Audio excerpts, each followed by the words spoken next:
بسم اللہ الرحمن الرحیم نحمدہ ونصلی علی رسولہ الکریم اما بعد السلام علیکم ورحمۃ اللہ وبرکاتہ۔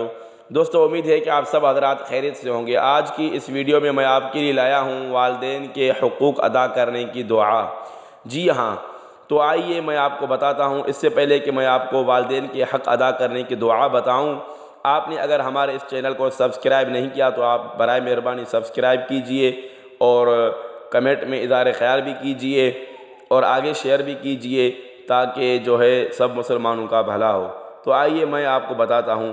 علامہ عینی رحمۃ اللہ علیہ نے شرح بخاری میں ایک حدیث نقل کی ہے کہ جو شخص ایک مرتبہ یہ دعا پڑھے جو میں آپ کو بھی بتا رہا ہوں، اور اس کے بعد یہ دعا کرے کہ یا اللہ اس کا ثواب میرے والدین کو پہنچا دے، اس نے والدین کا حق ادا کر دیا۔ اور وہ دعا کون سی ہے؟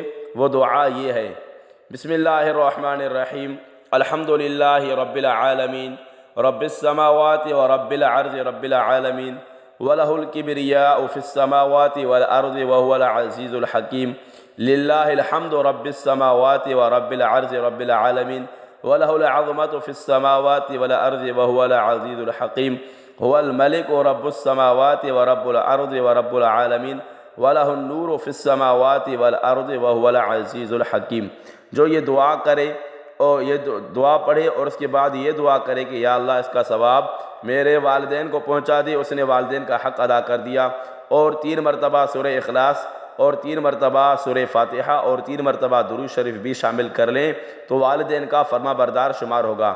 حدیث میں ہے کہ آدمی اگر کوئی نفل صدقہ کرے تو اس میں کیا حرج ہے کہ اس کا ثواب والدین کو بخش دیا کرے، بشرط یہ کہ وہ مسلمان ہوں۔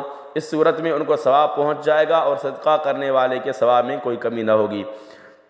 امام عزیر رحمہ اللہ کہتے ہیں کہ مجھے یہ بات پہنچی ہے کہ جو شخص اپنے والدین کی زندگی میں نافرمان ہو، پھر ان کے انتقال کے بعد ان کے لیے استغفار کرے، اگر ان کے ذمہ قرض ہو تو اس کو ادا کرے اور ان کو برا نہ کہے تو وہ فرما برداروں میں شمار ہو جاتا ہے۔ اور جو شخص والدین کی زندگی میں فرما بردار تھا لیکن ان کے مرنے کے بعد ان کو برا بھلا کہتا ہے، ان کا قرض بھی ادا نہیں کرتا، ان کے لیے استغفار بھی نہیں کرتا، تو وہ نافرمان شمار ہوتا ہے۔ در منصور میں ہے اور اسی طرح بکھرے موتی میں یہ جو ہے والدین کے حق ادا کرنے والی دعا منقول ہوئی ہے۔ اور دوستو، امید ہے کہ آپ کو میری یہ ویڈیو پسند آئی ہوگی۔ اگر آپ کو میری یہ ویڈیو پسند آئی ہے تو مہربانی کر کے لائک کیجئے اور کمنٹ میں اظہار خیال بھی فرمائیے اور آگے شیئر بھی کر دیجئے، اور اگر آپ نے ہمارے چینل کو سبسکرائب نہیں کیا تو اس چینل کو سبسکرائب بھی کیجئے۔ انشاءاللہ مزید اس طرح کی اسلامک ویڈیوز کے ساتھ ملیں گے پھر کبھی۔ السلام علیکم ورحمۃ اللہ وبرکاتہ۔